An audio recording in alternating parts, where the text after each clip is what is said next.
And we are live. Good morning, crypto warriors, and welcome back to the Gentleman of Crypto, episode 1042. I'm your host, Isaiah Jackson, here to bridge the gap between cryptocurrency and the community, Monday through Friday at 10-ish. And we have some great news stories for you today. Starting with the top story, 1.5 million houses could be powered by the energy Texas miners returned. Huobi confirms 20% layoffs, denies insolvency rumors. Mutant Ape Planet creator arrested in New York for alleged $2.9 million NFT fraud. Crypto lender Genesis lays off 30% more staff. And Silvergate sold assets at a loss and cut staff to cover $8.1 billion in withdrawals. And that will be a common thing for today's show because it looks like everybody got fired this weekend. Literally 20%, 30%, 40% of companies laying off staff in this bear market. But first, let's take a look at our prices for today. Not much movement this week. However, Bitcoin's at $16,766, down 0.5% today. Ethereum at $1,249, down 0.06% today. Binance Coin at 256 is down 0.02% today. XRP is sitting at 33 cents, down 1.5% for today.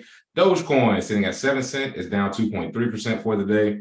Cardano sitting at 27 cents is up almost 1.5% for today. And rounding out the top 10 is Polygon at 77 cents, down 1.7% on the day. And some of our trending coins include Solana, Bitcoin, and Shiba Inu. And for the DJs who want to dumpster dive, take a look here at MetaFascus. I mean, Jesus Christ. I mean, how terrible can these names be? StorePay and High Moonbirds, which is probably an offshoot of the Moonbirds NFT project. So a lot of good coins there for DJs if you want to dumpster dive and have some fun in the shitcoin casino.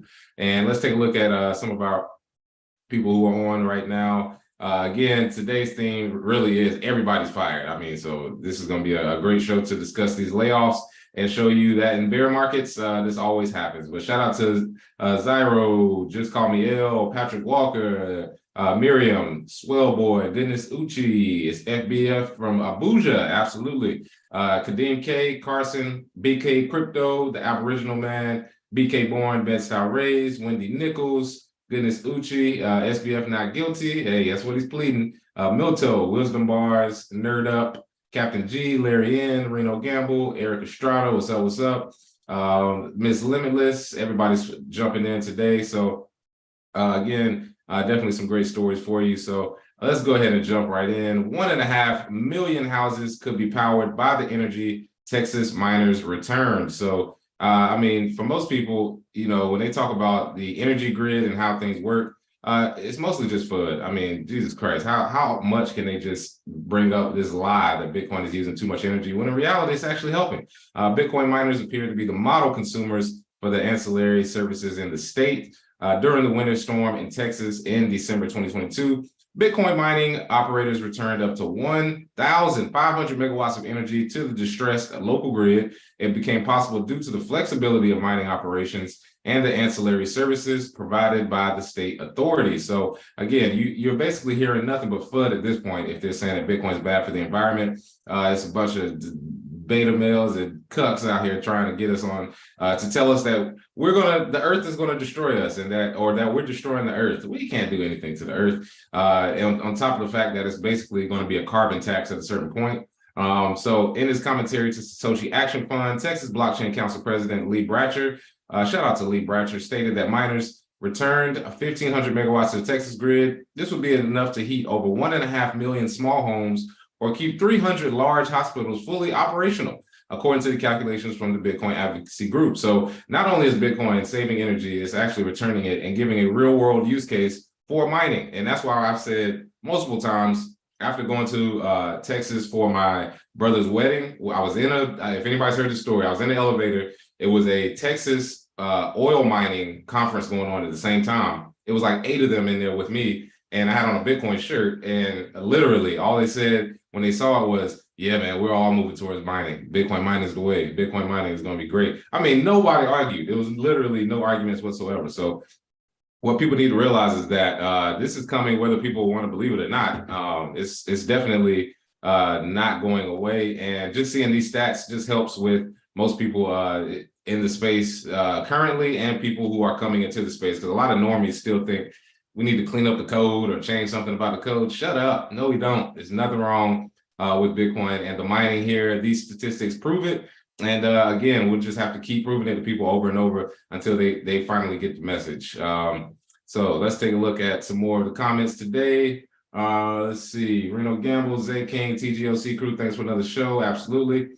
Heavy Productions, top of the day. Humney Developer, yo, what's good? Daryl White, Teddy Harris, what's going on? That Black Crypto chick, was good, was good. Let's see. Somebody said King Bless in the building. Yeah, I put his name in there as mine. Let's see. Satoshi Slim, good morning to everybody.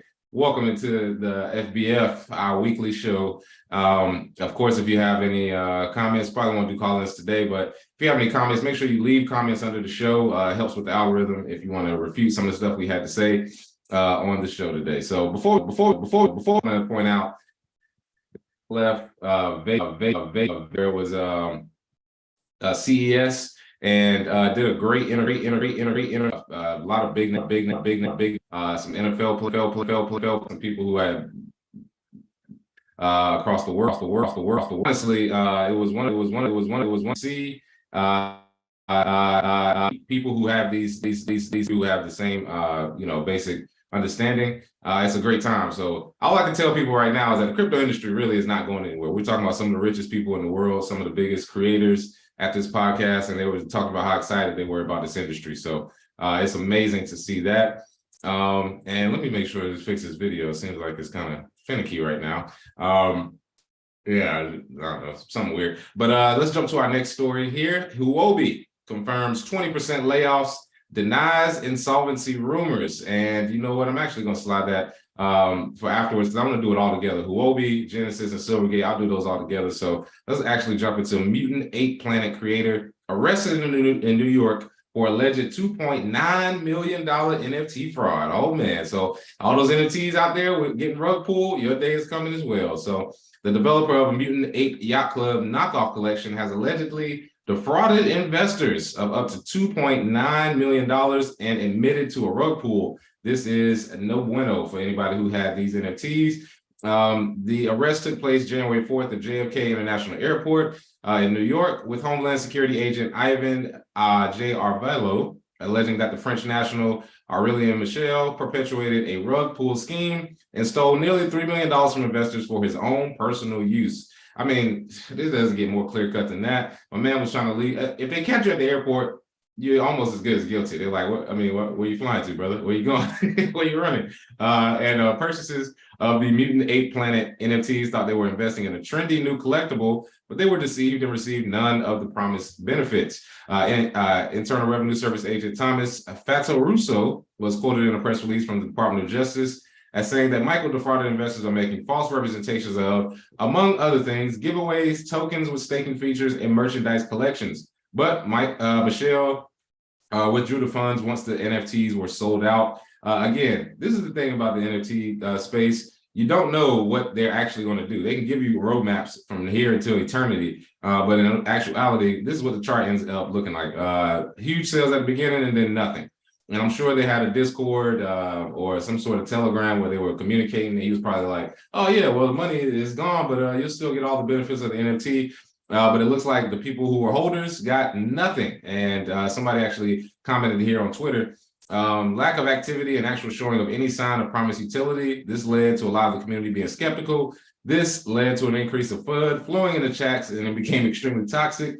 However, the founder claims that we caused him to leave, when in reality what was happening was the founders were actually not holding to their promised utility, leading to people losing trust. And then one day the founders completely disappeared with no notes, nothing. Things went sideways here as lots of people left the community. So, a lot of times we like to make fun. I mean, make fun all day. Some of these NFT communities are fucking terrible. I mean, I've been in some Discords and it's like, oh yeah, we haven't had any development in 6 months, but we do got an airdrop coming soon. So make sure you get more. And it's just like, come on, man, like what community are you building? unfortunately, it's sort of the archetype of NFT communities. A lot of times are artists and musicians and people who are trying to support each other. But that's what wolves recognize. They recognize when whenever these sharks come into the water, and they recognize, oh yeah, there's a whole school of fish right there that think that they have their best interest at heart, and then you slide in and steal $3 million from them. That's what they do, and it sets a precedent because there have been other NFT rug pulls. But I don't know if anybody's got arrested yet, like this guy has. So this will be interesting to see once it plays out. I mean, it's so much easier. You could have gave any sort of get access to a part to something. I don't think he shouldn't have made all those promises, and all of that. Was not planning on doing it. So yeah, he basically is caught at this point. Let me turn this background off because I think that's what's messed me up here. Let's go ahead and change that. For some reason, my video isn't going the way it should. Let's pull it back. Should be good now. Yeah, so yeah, that's what happens with these NFT rug pulls. If you are new to the space, if you're just now sort of sliding in, please don't start with NFTs. You got a whole lot more to learn, and it's not that many projects that are valuable and trustworthy. You get one or the other usually. If you get both, that's how you get some of the top tier ones like Beeple and some of these other people. But for the most part, you're definitely not going to get much out of the NFT market. You got to learn and stay away from these rug pulls. Let's see. King Kufu, your feed is on some max headroom shit. Oh yeah. Let's see. Voice crypto deep fake. Oh yeah. There's a lot of AI deep fakes coming. Somebody talked about DJ Red Alert. Man, I ain't seen that in a minute. What's going on? Let's see. Rashu sound like a Viper rap video, fam. DJs, they dropped the heat. Help me spit that remix. Oh yeah. Not coming from me. PFC Wells, great comment here. Most NFT projects are just copy and paste biz models with different color branding. None of them are doing innovative on the tech side. Exactly. And I mean, I've actually helped consult with three main NFT projects. It's for art, music, and for yachts. And for every single one, there is utility involved. There's nothing super special about it. The main thing is access and residuals for people who hold it. You don't have to do it. It doesn't have to be complicated. That's the thing, is everybody thinks you have to have staking, give rewards, you got to have yield farming, you got to have 10 different features for somebody to buy an NFT, when in reality, dog, just give some utility and people will usually buy it and support you because people are interested in digital collectibles. So I think it's just the beginning. It's just like early days of Bitcoin, early days of crypto. You get a lot of these scammers slide in early, try to rug pull, but it seems like because we got a lot of task forces looking at it now, it's not like back in the old days where you had like 2 IRS agents and like 5 dudes from regulation that even knew what was going on. Now all eyes on this industry. So anything you do like this definitely is going to get hold your feet to the fire if you do that. So let's jump into everybody getting fired. It seems like nobody has a job in crypto anymore after this weekend. Huobi was the first article to describe this. They confirmed 20% layoffs, but they deny insolvency rumors. Key Huobi execs, including Huobi CFO Lily Jing, allegedly left the company a few months ago following the new shareholders takeover. Probably saw this coming. They confirmed plans to lay off 20% of its employees as part of the ongoing restructuring following Justin Sun's acquisition of the firm. If you don't know, we discussed that Justin Sun buying Huobi. I'm not touching anything Justin Sun touches. Is good as toxic at this point. And the planned ratio is 20%. However, the representative emphasized that the allegations of Huobi firing as many as 40% of employees is a rumor. So if you start hearing higher numbers or that half the staff got laid off, supposedly that's a rumor, but I don't really believe anything they say at this point. If Justin Sun is at the helm, anything they say could be is probably a lot bad. They've established a new organizational structure after the new shareholders have taken over, adding that the firm has adjusted the business departments. With the current state of the bear market, a very lean team will be maintained going forward. The personal optimization aims to implement the brand strategy, optimize the structure, improve efficiency, and return to the top 3. So yeah, definitely a pipe dream there. Don't think Huobi will be a top 3 exchange at any point. I mean, it has more of a global market, but yeah, once you start firing people and you have to deny insolvency and you got to go out on social media and try to prove that you're not terrible, yeah, the battle's already pretty much lost at that point. And unfortunately for them, they're going to have to try and restructure their name behind a person who already has a bad name in the space, Justin Sun.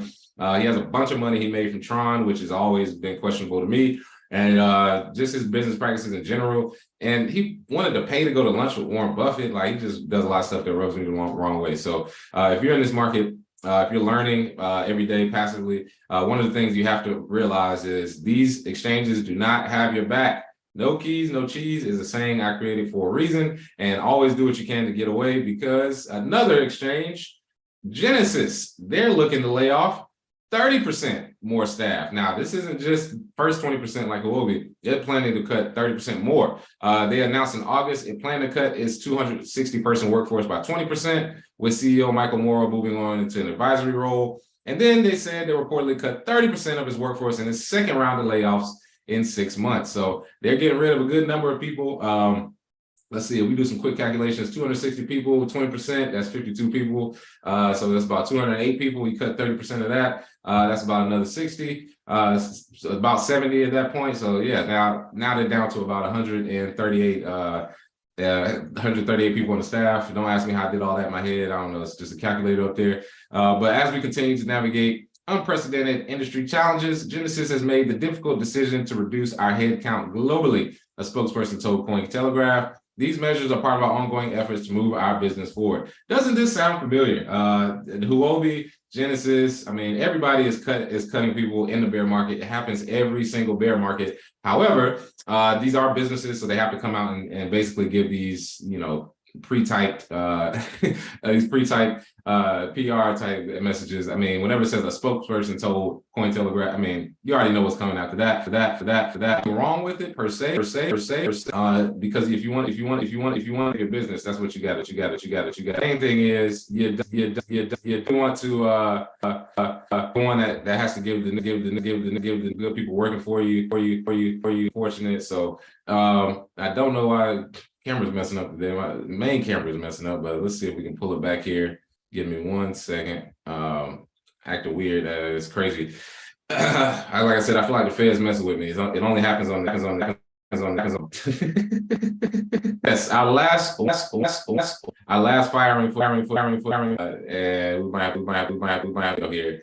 I know you all, but Zoom is the lab is Silvergate sold assets at a loss and cut staff to cover $8.1 billion in withdrawals. They have reportedly laid off 200 members of its staff, which is about 40% of their total employees. So we went from 20% to 30% to 40%. Oh man, so it's not looking good for these companies. But this is all, I think, a part of the growth process of the industry, because some of these companies had 10, 15 people 5 years ago, and now they have 200. So, just scaling it back a bit. And Silvergate, which is one of the companies that we definitely rock with, I've consulted them, talked with a lot of the people that work there, love the company and how they were basically funding or giving bank accounts to these businesses back in 2014 when nobody was thinking about it. So according to the report in the Wall Street Journal, the bank liquidated debt that it was holding on its balance sheet to keep up with withdrawals, losing $718 million in the process.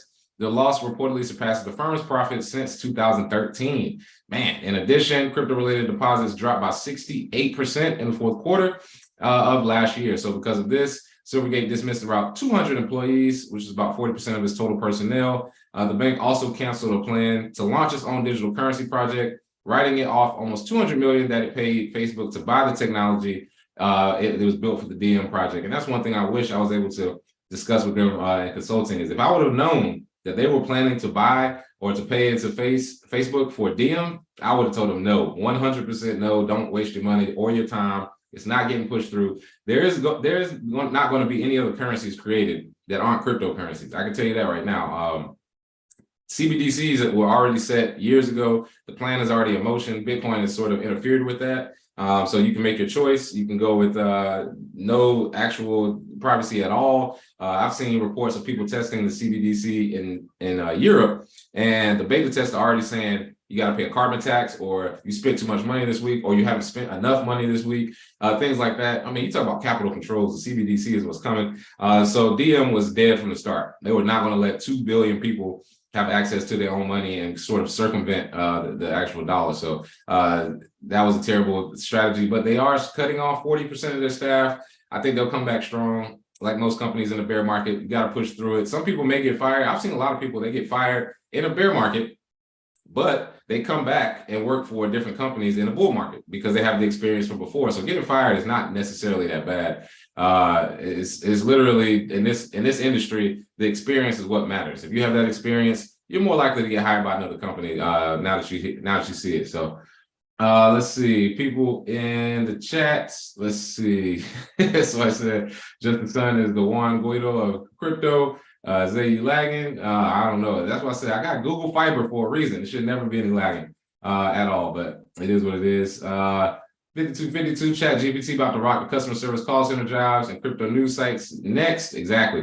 You know what's crazy is for a lot of crypto news sites, you can write articles with chat GPT in like 10 minutes. So you can basically keep up with the mainstream news or surpass it, really. If you have a strong social media team and chat GPT, you can do it all solo and do as much as the work as 10 people. So I've seen some of the stuff chat GPT can do. Hell, you can build a whole website on chat GPT in less than a day if you have the right components. So, I mean, it's crazy what AI can do. Somebody, Reno Gamble, a lot of coders out there who L2 code are looking for work. There's a lot of developers who are kind of shocked. If you're a developer right now, you need to learn about ChatGPT and artificial intelligence to assist you in your development, because they're pretty much only going to hire people who know how to use that technology. Because if they can hire you to do a 2-week project or hire somebody who can do it in 2 days, you don't have a chance, my man. So you definitely want to do that. Let's see, who else we got in here? Last few comments. Let's see, CBDCs are what people originally thought Bitcoin was back in the day. Yep. That's what's funny is when I was first telling people about Bitcoin back in the day, the first thing they would say is, I heard about it's going to be a one world currency, and there's going to be, this is the end times and they're going to take over. And I was like, yes, but that one world currency is not Bitcoin, because if it was, it did a terrible job of giving decentralization to people to create their own nodes and to be able to mine their own coins and to basically work in a free market. That would be the opposite of a global currency that controls you. But Bitcoin came before CBDCs. It kind of messed up their plan, because that was coming all along. I don't believe CBDCs is something that just popped up. I think that was coming all along, and Bitcoin derailed that. So now people are trying to derail people from Bitcoin. That's all that is. So it's interesting to see how history plays out when you've been in this industry 10 years, man, a decade. So last few comments here before we head out. It's a beautiful Friday. Definitely got some things to do. Let's see. Jake Fever got to ask King, what hotel accept EBT? I thought that was food stamps.